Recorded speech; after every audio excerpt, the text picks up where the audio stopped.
Hey guys, in this video I will show you how to fix failed to connect to server error in Hytale. Alright, so let's begin with the video.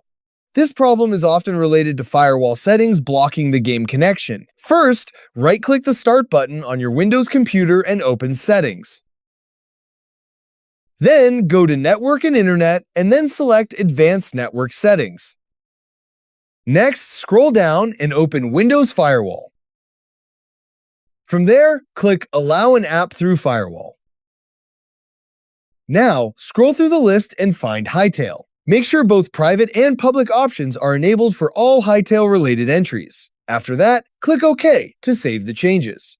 If the issue still continues, you can temporarily test by disabling your firewall settings for domain, private, and public networks to check if the firewall is causing the problem. If the game starts working, then the connection issue is likely related to your firewall configuration.